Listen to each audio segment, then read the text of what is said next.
இந்த உலகத்தில் அனைத்து ஆலயங்களுக்கும் செல்ற பலனை இந்த ஆலயத்தில் அடைஞ்சலாங்க. காசிக்கு நிகரான ஸ்தலம்னு சொல்லலாங்க.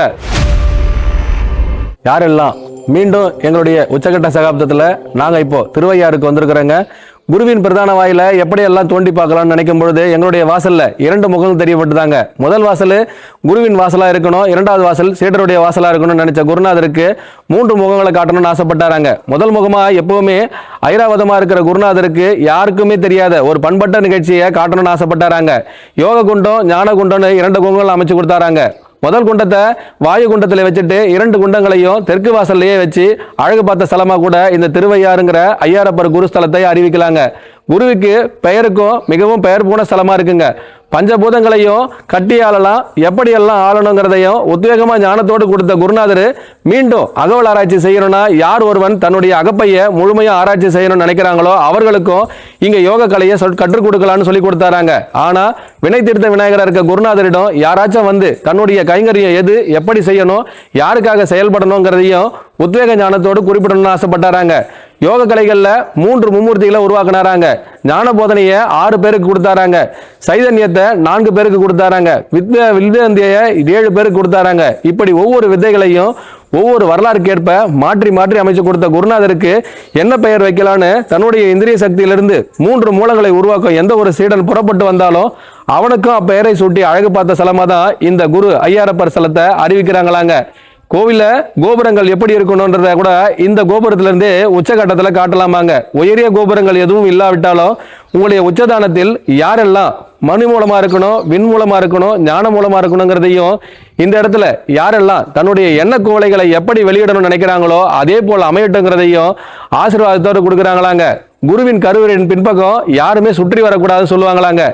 ஏன் சுற்றி வரக்கூடாதுங்கிறதுக்கு மறுமுறை மகுடு ஒன்று எப்படி வெளியிடணும்னு நினைச்சப்போ தன்னுடைய ஜடையை எப்படி பின்னினாலும் அது பின்னோக்கி பாயும் பொழுது உங்களுடைய உச்சகட்டத்தில் நான் பின்புறத்திலும் ஒளிவுகடாய் தெரிவேன், என் உள்ளம் எப்படியோ அதே போல் உங்களுள் நான் கணித்தபடியே நீ முழுமை அடைந்து விட்டால் போதும், உங்களுடைய ஆட்சியில் நான் மூர்க்க தரிசியாயிருந்து உங்களுடைய மும்மூலத்தையும் அறியப்படுத்துவேன்னு சொல்லி ஜடாயுபுரீஸ்வரராகவும் இருக்காராங்க. கோவில் நகரத்துக்கு யாராச்சும் பயணிக்கணும்னு நினைச்சீங்கன்னா இந்த ஊருக்கு வரலாங்க. இந்த ஊருக்கு ஏற்பதான் பெயருக்கு ஏற்பதான் இந்த ஒரு கோவிலுக்கு வந்தா போறங்க. உச்சக்கட்ட வரலாறு, அதாவது இந்த உலகத்தில் அனைத்து ஸ்தலங்களுக்கும் செல்ற பலனை இந்த ஆலயத்தில் அடைஞ்சலாங்க. காசிக்கு நிகரான ஸ்தலம்னு சொல்லலாங்க. உச்சகட்டத்தில் யாரெல்லாம் முழு பாவ புண்ணியங்களை தன்னுடைய கர்ம வினையிலிருந்து நீக்கணும்னு நினைக்கிறாங்களோ அவங்களும் இந்த ஸ்தலத்துக்கு வரலாமாங்க.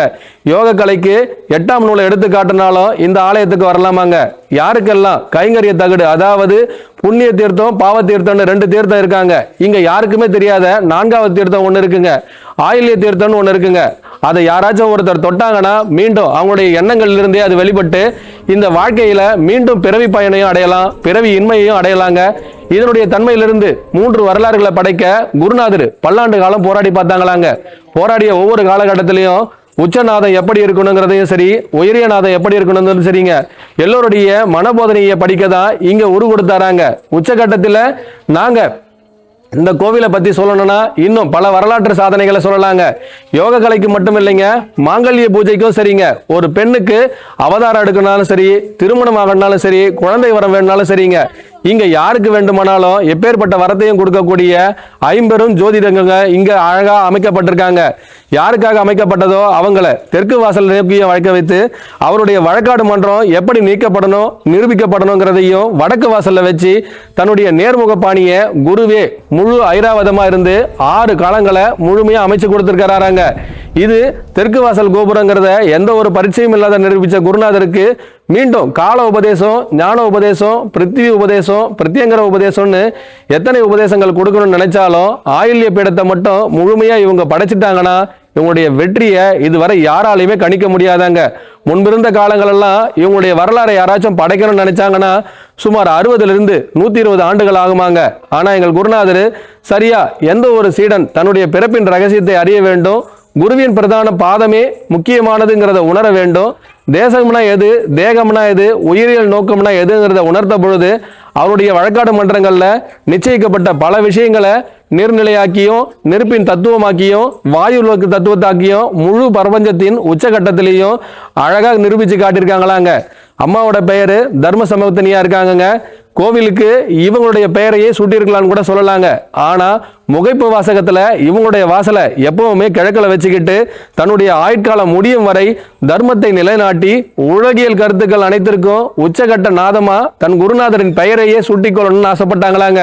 ஆனா குருவை மிஞ்சிய சீடர்கள் பல பேர் முன்னேந்தி வர வேண்டுங்கிறதுக்காக தன்னுடைய ஆயுட்காலத்தை இன்னும் பேரேந்திய வரலாறுக்கு பின்னோக்கிய காலங்களில் எப்படி எல்லாம் உரு கொடுக்கணும்னு நினைச்சாங்களோ அதனுடைய ஆயில்ய பீடத்திற்கு 3 வரங்களை கொடுக்கணும்னு ஆசைப்பட்ட பொழுது அவங்க கிட்ட இருந்தது 4 வரங்களாங்க.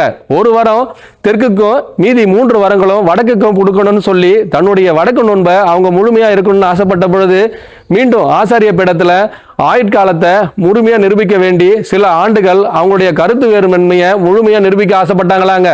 ஆனா வழக்குகள் பல தொடர்ந்து அவங்களும் தன்னுடைய இச்சையிலிருந்து முழுமையா நிரூபிக்க பல கோள்களை ஆராய்ந்து மீண்டும் தன்னுடைய தர்க்க வரலாறுகள் அனைத்தையும் முடித்து வீண் விளக்கம் அனைத்தையும் ஒரே பாத்திரத்தில் எடுத்து உச்சகட்டத்தில் காட்டினாங்களாங்க. இப்படி காட்டிய இந்த ஸ்தலத்துக்கு 3வது அகரம் ஒன்று படிக்கணும்னு சொல்லி தன்னுடைய வழக்காடு மன்றத்தையும் நிரூபிச்சு கொடுத்தாராங்க. தெற்கு வாசலை நோக்கி யாராச்சும் பயணிக்கணும்னு நினைச்சீங்கன்னா உங்களுடைய வாதுகையை நாங்க முழுமையா வெளியிடுறோங்க. ஆனா வாழ்க்கையில யாராச்சும் ஒருத்தர் தன்னுடைய எண்ணத்திற்கு முழு ஈடுபாடு கொடுக்க குருவே பிரதானா இருந்து தன்னை வழிநடத்துகின்றார், அவரின்றி எதுவும் இல்லை என்றவங்களுக்கு இந்த தெற்கு வாசல் வழியா வாங்க. மற்ற அனைவருக்குமே இந்த தெற்கு வாசல் மூடப்பட்ட கதவு தாங்க. ஏன் அப்படி சொல்றோன்னா எங்களுடைய ஆட்சியில குரு என்ன நோக்கி இருக்கின்றாருங்கிறதுக்கு இதுவே மிக முக்கியமான பங்காற்றுதாங்க. குருவின் பிரதான வாயிலிருந்து யாராச்சும் ஒருத்தர் இந்த வாயிலுக்கு வந்தாங்கன்னா இங்க 3 குருமூர்த்திகளை பார்க்கலாமாங்க. முதல் குருமூர்த்திய இவங்க கருவறைக்கு அருகாமையிலிருந்து தன்னுடைய உள்நலார்ந்த கருத்துக்கள் வாய்ப்புகளாக தான் பார்க்க முடியுமாங்க. 2வது குருமூர்த்திய அதே வடக்கு திசையில வச்சிருக்கிறாங்கன்னா அது இந்த ஸ்தலத்துல மட்டும்தாங்க. 3வது குருமூர்த்தி தெற்குல உங்களுடைய மேல் நோக்கு பார்வையில எங்கு அமர்ந்திருக்கிறாரோ அங்கே உச்ச கோபுரத்திலேயே வச்சிருக்காங்களாங்க. இந்த மாதிரி 3 மும்மூர்த்தி, அதாவது குரு தட்சிணாமூர்த்தியா மும்மூர்த்திகளை வச்ச ஸ்தலமாவும் இந்த ஸ்தலத்தை அறிவிக்கலாங்க. 4வது குரு தட்சிணாமூர்த்திய அம்மனுக்கு அருகாமையில ஆட்சி புரீஸ்வர நாயகியோட அம்மனப்படுத்தியே காமிச்சிருக்காங்களாங்க. 5வது குரு தட்சிணாமூர்த்தியும் இங்க அமரப்பட்டிருக்காருங்க. குரு கணபதி என்ற பெயர்ல அவரும் ஆளும் கணபதி என்ற பெயரோடு உச்சகட்டத்தில் இருக்கிறாங்கிறாங்க. குருவோ இன்னும் மறைமுகமா எதெல்லாம் காட்டணும்னு நினைச்சாரோ அவருடைய பெயரின் வாயில்ல மிகவும் சிறிய ஒரு ஆமணம் ஒண்ணு மறைக்கப்பட்டிருக்குங்க. குருவின் பெயர் வாசல்ல குரு சட்டநாதர் என்ற பெயர்ல ஆளுமையில் என்றும் நான் மாறாதவன், என் சட்டம் எப்பவுமே எல்லோருக்கும் ஒழுங்குமுறையை கொடுக்க வேண்டியது என்று அழகா வடிச்சும் காட்டியிருக்காராங்க. இனி தெற்கு வாசலுக்கு குருவின் பெயரையே சூட்டிட்டாங்க.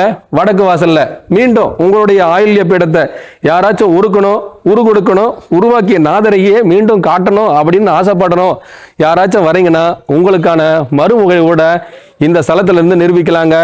தெற்கு நோக்கி 2 வரங்கள் கேட்கலாம், வடக்கு நோக்கி 6 வரங்கள் கேட்கலாம்.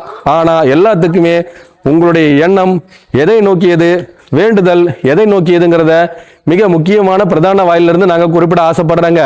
யோக கலையை இதுவரை இந்த மண்டபத்தில இருந்து 2 பேருக்கு பெயர் சூட்டு விழாவே அழைக்கப்பட்டுருச்சுங்க. 3வது ஞான கம்பம் இன்றைய நாள்ல இருந்து ஏற்றப்பட்டிருதுங்க. 6வது ஞான கம்பமோ ஆதி விநாயகர் என்ற பெயர்ல அருமையா கொடுக்கப்பட்டிருக்காருங்க. குருவின் பிரதான வாயில தெற்குக்கும் சரி, மேற்குக்கும் சரி, வடக்குக்கும் சரிங்க எந்த ஒரு குறைபாடும் இல்லாது 7000 சீடர்கள் இருந்து சுமார் 60,000 சீடர்களை அழகுபடுத்தி காட்டின ஸ்தலமா தான் 6 முகத்தோடு 5 கணபதிகளை உருவாக்கியிருக்காங்க. கணபதினா எல்லோருமே ஒரே நிலையில இருப்பாங்க. இங்க 6 கணபதித்தவர்களை அழகுபடுத்தி காட்டியிருக்காங்க.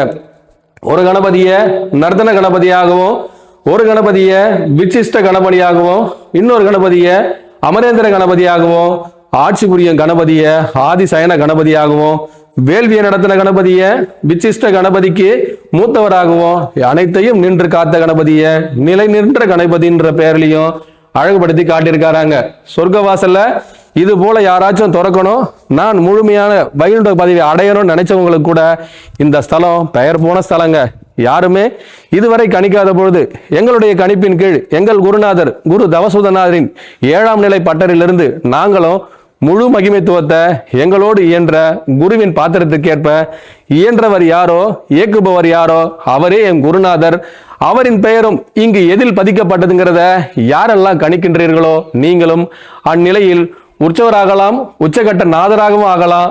உங்களின் பெயரும் இதில் இடம்பெற்றிருக்கிறது என்பதை நீங்களும் உணரலாங்க. கலிங்கத்து பரணின்னு ஒரு விஷயத்த சொல்லுவாங்கங்க. யாரெல்லாம் இதனுடைய முழு ஆபரணத்தை சூட்டி கொண்டார்களோ அவர்களில் மூலவர்களும் சரி, தகுதியான சீடர்களும் சரிங்க. உச்சகட்டத்துல தன்னுடைய சீடனுக்கு குறைவன் யாரும் இல்லைன்னா அவருக்கும் தியாகராஜர்ன்ற பட்டத்தை சூட்டி அழகு பார்த்த ஸ்தலமாகவும் இந்த ஸ்தலத்தை அறிவிக்கலாங்க. மேற்கு கூரைய தெற்குக்கு மாத்திரம் நினைச்ச குருநாதர் ஒரு மடங்கல்ல 3 மடங்கு ஆகட்டும்னு சொல்லி சீடர்களுக்கு உற்சவர் தானத்தை கொடுத்து உயரிய நாதங்கள் எங்கிருந்து புறப்பட்டு வந்தாலும் வேள்விகளுக்குள் நான் பிறப்பில் ரகசியத்தை முழுமையாய் வேல் நெடுங்கண்ணனாய் இருந்து முழுமையாய் ஆட்சி புரிகிறேன்னு சொல்லி 8வது நூல் ஸ்தானத்தையும் இங்கு வெடிக்கிணறா காட்டியிருக்காருங்க. குருவின் பிரதான வாயிலு மீண்டும் ஆரம்பிக்கும் பொழுது எங்களுடைய சொர்க்க வாசலில் ஒரு சில வாசகங்களை மீண்டும் வெளியிடுவோம். அதுவரை இந்த மூலவர்கள் அனைவருமே எங்கள் குருநாதரின் 8ஆம் நிலை தாபகர்களாய் இருந்தால் அவர்கள் அனைவருக்குமே வேள்வியின் நற்பயன் அனைத்தையும் முழுமையாய் கொடுத்த குருநாதரே போற்றின்னு சொல்லி முடிக்கிறோங்க. எங்கள் குருநாதர் குரு தவசுதனாருக்குன்னு சொல்லி என்றும் உச்சகட்ட வரலாற்றுல மீண்டும் ஆதி பிரளயம் ஒன்று ஏற்பட வேண்டுமா? யாருக்கெல்லாம் உங்களுடைய ஆதி பிரளயம் எது என்பதை உணர வேண்டுமோ இங்கு வாருங்கள். உங்கள் உள்ளத்திற்குள்ளும் உங்கள் இல்லறத்திற்குள்ளும் நான் உங்களை உணர வைக்க ஒரு பிரளயத்தை ஏற்படுத்தி காட்டுகின்றேன். என் பெயர் எதுவோ உங்கள் பெயர் அதுவாகட்டும். அனைவருக்கும் குருவே சரணம், குருவடி சரணம், திருவடி போற்றிங்க.